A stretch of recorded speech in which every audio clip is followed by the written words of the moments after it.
국가유공자와 보훈보상 대상자 결정 과정에서의 정부의 역할. 오늘은 국가유공자와 보훈보상 대상자 결정 과정에서의 고려사항과 정부의 역할에 대하여 포스팅하여 드리도록 하겠습니다. 정부는 대한민국의 군사 또는 국가 안보에 기여한 개인들이나 단체들을 국가유공자와 보훈보상 대상자로 선정하게 됩니다. 국가유공자와 보훈보상자 선정은 국가의 중요한 책무 중 하나로 간주됩니다. 정부가 국가유공자와 보훈보상 대상자 선정을 위한 결정을 내리는 데 있어서 고려해야 할 다양한 측면이 있습니다. 국가유공자나 보훈보상 대상자 결정에서 가장 중요한 요소 중 하나는 개인이나 단체가 공적이나 군사적으로 국가의 공로를 쌓았거나 희생을 했는지 여부입니다. 즉, 전투 참여, 상급에 대한 특별한 공로, 특수 임무 수행, 부상 등이 이에 해당합니다. 두 번째 고려사항은 국가유공자가 군과 공적인 분야뿐만 아니라 사회 전반에 걸쳐 공헌한 정도입니다. 국가를 대표하여 국제사회에서도 높은 평가를 받았거나 국가 안에서 사회 활동에 참여하여 기여한 정도를 평가합니다. 세 번째로 국가유공자나 보훈보상 대상자의 가족 상황 및 지원에 필요한 정도 또한 고려 대상입니다. 특히 국가유공자나 보훈보상 대상자가 희생되었거나 상처를 입었을 경우 가족의 생활 안정과 지원이 필요한지 여부가 고려됩니다. 네 번째로 상처를 입거나 특별한 의료 지원이 필요한 국가유공자의 경우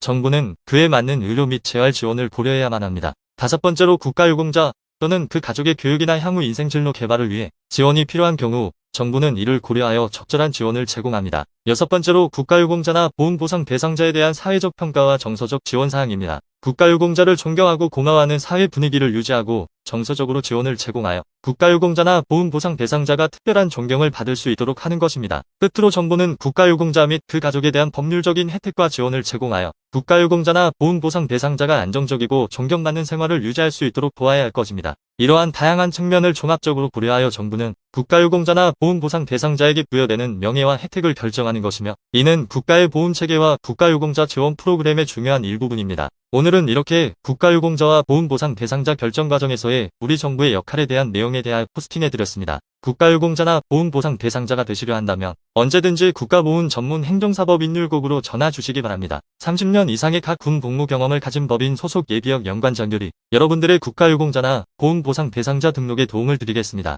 유용하게 보셨다면 구독, 알림 설정 부탁드려요.